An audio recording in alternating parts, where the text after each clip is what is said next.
누가복음 제9장 28절에서 36절까지 있는 말씀 한번 읽어보겠습니다. 이 아침도 한 절씩 말씀을 교독으로 한번 읽어보겠습니다. 제가 28절 읽겠습니다. 이 말씀을 하신 후 8일쯤 되어 예수께서 베드로와 요한과 야고보를 데리고 기도하시러 산에 올라가사 기도하실 때 용모가 변화되고 그 옷이 휘어져 광채가 나더라. 문득 두 사람이 예수와 함께 말하니 이는 모세와 엘리야라. 영광 중에 나타나서 장차 예수께서 예루살렘에서 별시하실 것을 말할세.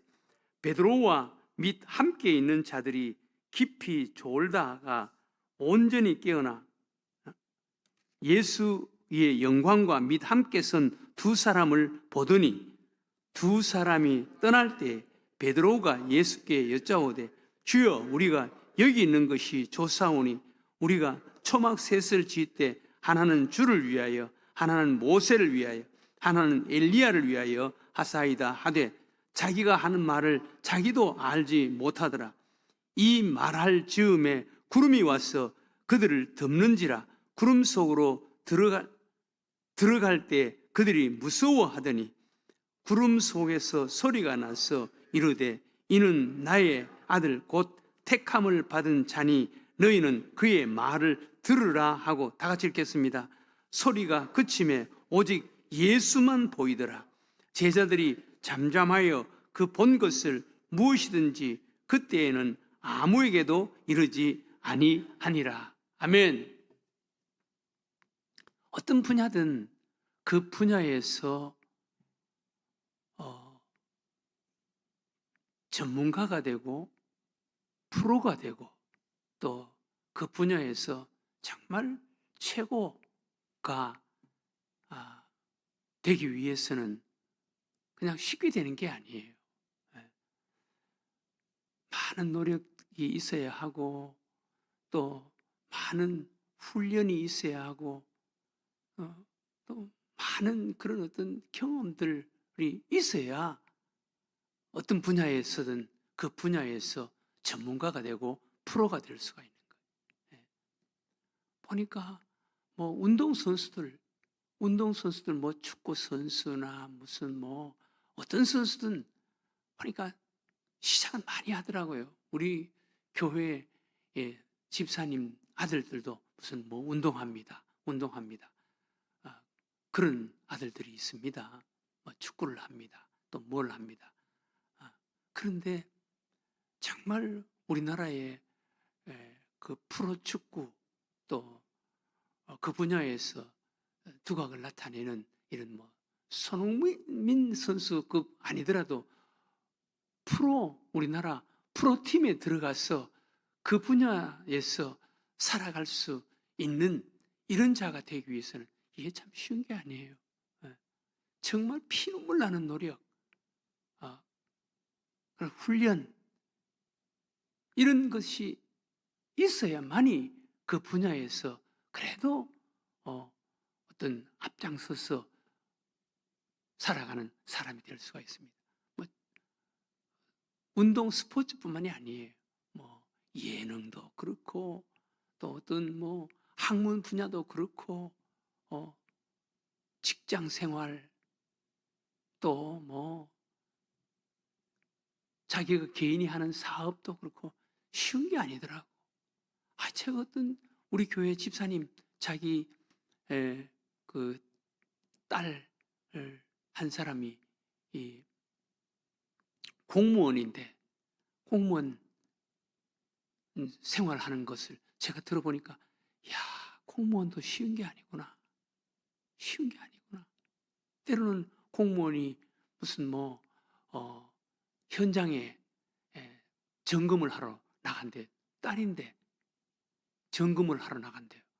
무슨 뭐 노래방이라든지 또 아니면은 뭐 길가에 뭐 사람들이 무슨 장사하는 것 이런 것을 점검을 하러 이렇게 나간대요. 요즘은 남자들 공무원을 그런 데 보내면은 또 막 문제도 일어나고 하니까 여자 공무원들도 많이 그런데 내보낸대요.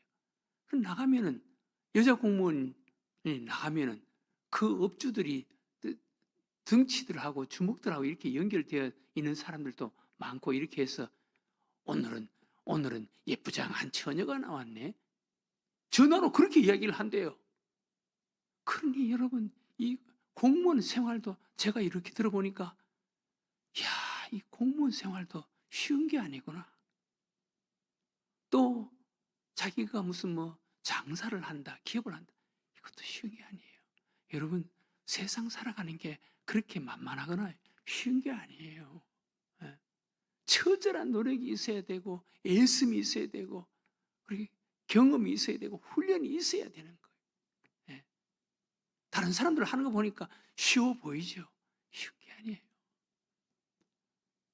한 사람의 진정한 그리스도인 이게 쉬운 게 아니에요. 한 사람이 진정한 정말 하나님이 기대하시는, 하나님이 요구하시는, 하나님이 원하시는 그런 수준의 하나님의 사람, 믿음의 사람 이게 쉬운 게 아니에요. 오늘 하나님께서 우리 예수님께서 이제 예수님은 곧 공생의 사역을 마무리하십니다. 십자가에 못 박혀 우리 인간의 죄값을 위해서 죄값으로 십자가에서 못 박혀 죄값을 치러주시고 3일 만에 부활하시고 이제 곧 하늘나라로 복귀를 하신다고요. 이제 공생의 마지막이 되었습니다. 제자들 3년 동안 제자들을 데리고 다니면서 예수님이 하나님이라는 사실 그리고 예수님이 이 땅에 오신 이유와 목적에 대해서 드러내놓고는 말하지 않아요. 드러내놓고 말하면은 예수님이 그 십자가에 못 박혀서 죽으시고 제자들을 그래도 나름대로 제자들을 훈련시켜 놓고 사역을 위탁하고 예수님이 떠나가야 되는데 그것도 못하고 죽게 되는 돌 맞아서 죽게 되는 이런 일이 일어나면 안 되니까 예수님이 제자들 데리고 다니시면서 예수님이 어떤 분이시고 누구시고 왜 이 땅에 오셨다는 것을 제자들에게 보이고 알게 하시고 훈련시키는 그것이 3년 동안이나 걸렸다. 이제 예수님이 곧 사역을 마무리하실 때가 된 것입니다.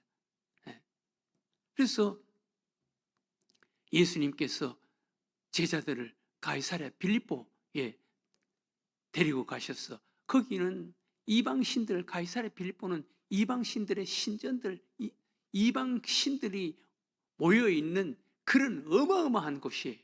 이방신들의 신전들이 즐비한 그곳에서 예수님께서 제자들에게 질문을 물어보는 거예요. 사람들이 나를 누구라고 하더냐? 사람들이 나를 누구라고 하더냐? 이제 제자들이 예수님을 바로 알고 바로 믿고 있는지 확인하는 거예요. 사람들이 나를 누구라고 하더냐? 그러니까 들어는 세례 요한, 들어는 엘리야, 들어는 예레미야, 세례 요한 선지자 중에 한 사람이라고 했습니다. 사람들이 아직도 예수님을 정확하게 모르는 거예요. 사람들이 그런 이야기를 했습니다 라고 하는 것은 요즘 말로는 예수님을 4대 성인 중에 한 사람이라고 그렇게 이해하고 있었습니다 라는 말과 같은 거예요. 4대 성인 중에 한 사람이다. 오늘날 세상 사람들 학교에서 가르치고 배우고 하는 예수님이 4대 성인 중에 한 사람이다. 그 예수님을 모르는 사람들이. 그래서 예수님께서 제자들에게 그러면 너희는 나를 누구라고 하느냐? 너희는 나를 어떻게 이해하고 있느냐? 그러니까 대표적인 베드로가 주는 그리스도시요 살아계신 하나님의 아들이십니다. 이렇게 고백하는 거예요. 예수님을 바로 알고 바로 이해하고 바로 믿고 있는 거예요. 베드로만 제자들을 대표해서 베드로가 그렇게 고백하는 거예요.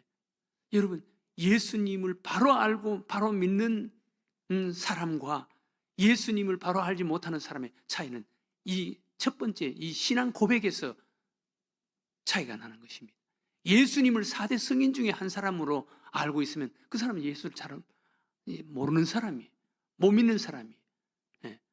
세상 사람들이 학교에서 그렇게 가르친다 하더라도 선생님에게 대놓고 그렇게 이야기할 필요는 없겠지만 마음속으로는 아니야, 예수님은 4대 성인 중에 한 사람이 아니야. 공자나 석가나 소크라테스, 예수님 다 같은 그런 성자 아니야. 우리 예수님은 그리스도시요 살아계신 하나님의 아들이셔. 예수님은 우리의 구세주이시고 하나님이 인간의 몸을 가지고 이 땅에 오셔서 우리 인간의 죄를 위해서 대신 죽어주신 그리스도이시고 우리의 구세주이셔 라고 믿는 이 믿음, 이 베드로의 고백입니다. 이 믿음을 가지고 우리가 이렇게 고백하는 자가 되어야 되는 거예요. 그런데 제자들 예수님을 이렇게 알고 이렇게 고백했지만 이것으로 끝나는 게 아니에요. 이것으로 끝나는 게 아니에요. 이 신앙의 고백의 신앙, 이 예수님을 바로 알고 믿고 고백하는 이 신앙은 어떤 면에서 시작이에요. 그래서 예수님께서 그 제자들 앞으로 예수님이 십자가에 죽으시고 승천하신 후에 교회를 세워서 그 교회가 그 핍박과 환난 속에서 그 교회의 사명을 감당하고 예수님의 제자들 그 사명을 감당하는 정말 성숙한 그리스도인, 프로가 되는 그리스도인, 하나님의 사람으로 만들기 위해서 훈련하는 것을 한번 보세요. 제자들을 특별히 베드로와 야고보와 요한을 여기 보면 8일 후에 그 말을 하신지 베드로가 그 고백을 한 후에 내가 이제 예루살렘으로 올라가야 된다. 예루살렘으로 올라가서 내가 이제 십자가에 못 박혀서 대제사장들과 바리새인들과 종교 지도자들에게 붙잡혀서 십자가에 못을 박혀서 죽어야 된다라고 하니까 베드로가 막아서면서 그렇게 할 수 없습니다. 그렇게 하지 마세요. 그러면서 막아서니까 예수님께서 베드로에게 사탄아 물러가라. 너는 나를 넘어지게 하는 자다. 그 사건이 있은 후 8일째 예수님께서 베드로와 야고보와 요한을 데리고 산 위로 또 데리고 올라가는 거예요. 특별히 제자들과 산 아래에 잠시 머물다가 베드로와 야고보와 요한을 데리고 산 위로 올라가는 거예요. 베드로와 야고보와 요한은 마지막 사명, 물론 그 산 아래에 있는 제자들도 사명을 감당하지만 특별히 베드로와 야고보와 요한은 해야 할 역할, 사명이 있는 자예요. 야고보는 첫 번째 순교자가 됩니다. 베드로는 십자가에 거꾸로 못 박혀서 죽는 자가 됩니다. 그리고 사도 요한은 patmos섬에서 요한계시록을 기록하고 죽는 자가 됩니다. 사명이 있다고. 이 사명 감당하는 하나님의 사람, 믿음의 사람 만들기 위해서 예수님께서 이들을 또 훈련하는 것을 한번 보세요. 변화산에 데리고 올라가서 변화산에서 하나님의 나라를 눈으로 보여줍니다. 체험적인 신앙, 하나님의 나라를 눈으로 보여주는 거예요. 예수님과 모세와 엘리야가 대화하는 그 신비한 광경을 보여주는 거예요. 하나님의 나라가 분명히 있다라는 것을 보여주는 거예요. 여러분, 하나님의 나라가 분명히 내가 이 땅에서 눈을 감으면 이 영광스러운 하나님의 나라에서 눈을 뜬다. 그러면 죽음이 두렵지 않는 거예요. 이것을 베드로와 야고보와 요한에게 직접 눈으로 보여주는 거예요. 체험적인 신앙 보여주는 거예요. 우리는 이 이론적인 신앙, 지식의 신앙, 고백의 신앙에서 체험적인 신앙으로 옮겨가야 됩니다. 성숙해 가야 됩니다. 이 체험적인 신앙에서도 예수님께서 하나님께서 뭐라고 말씀하시는지 한번 보세요.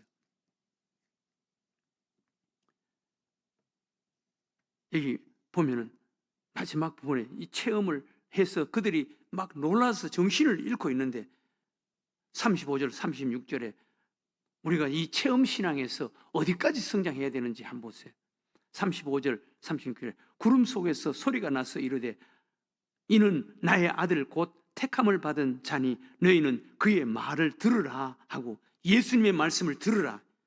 그리고 36절에 소리가 그침에 오직 예수만 보이더라. 여러분, 사실 우리의 믿음은 이 자리까지 나아가야 되는 거예요. 우리는 예수님의 말씀을 듣는 자, 그리고 예수님만 보이는 자, 이 자리까지 나가요. 이게 진정한 그리스도인의 어떤 전문가, 믿음의 전문가, 믿음의 프로, 우리 하나님께서 우리들에게 요구하시는 자리라고 할 수가 있습니다. 여러분, 어떤 분야든 정말 전문가, 프로, 최고 쉽지가 않아요. 네. 교회에 뭐 몇십 년 다녔다고 해서 나는 뭐 믿음 생활 잘하는 사람이다, 그렇게 생각하면 안 돼요. 네. 오늘 우리 예수님께서 제자들을 훈련시키는 과정을 한번 보세요. 베드로 신앙 고백을 했으면 칭찬했습니다. 그러나 고백적인 신앙은 얼마 되지 않아서 예수님께서 사탄아 내 뒤로 물러가라, 사탄 역할도 할 수가 있다니까요. 베드로가 예수님 주는 그리스도이시오 살아계신 하나님의 아들이십니다 라고 고백하고 이렇게 칭찬을 받았습니다. 칭찬받았지만 곧 사탄 역할을 할 수도 있다니까요. 예수님께서 8일 후에 체험적인 신앙으로, 이 이론 신앙에서, 고백 신앙에서 체험적인 신앙으로 하나님의 나라를 눈으로 보여주는 거예요. 그래야 앞으로 그 불같은 네로 황제의 불같은 핍박 속에서 참고 견딜 수가 있고 믿음 지킬 수가 있으니까 그렇게 체험하게 하는 거예요. 체험도 끝나는 것이 아니에요. 어떤 사람들은 막 체험 그거 하나 붙잡고 신앙생활을 하려고 하는 사람이 있는데 체험도 끝이 아니에요. 진정한 끝은 오늘 하나님께서 너희는 그의 말을 들어라, 예수님의 말씀에 순종하는 자, 그리고 예수님만 보이더라, 예수님만 보이는 자, 사실 이게 우리 믿음의 프로예요. 믿음의 정상이에요. 우리는 이런 믿음의 사람으로 살아가야 되는 거예요. 이론, 고백신앙에서 체험신앙에서 더 나아가서 예수님에게 절대적으로 사로잡히는, 예수님의 말씀에 순종하는, 예수님만 보이는 이런 믿음의 자리까지 나아가는 자가 되어야 되는 거예요. 그랬을 때 우리 믿음의 전문가가 되는 것입니다. 이런 믿음의 사람이 되게 해달라고 오늘 이 아침 기도했으면 좋겠습니다. 예수님의 말씀에 순종하는 자, 너는 그의 말을 들으라, 그리고 예수님만 보이더라, 예수님만 보이고 예수님만 쫓아가는 이런 믿음의 사람이 되게 해달라고 오늘 이 아침 기도하는 여러분들과 제가 되시기를 주의 이름으로 축원합니다.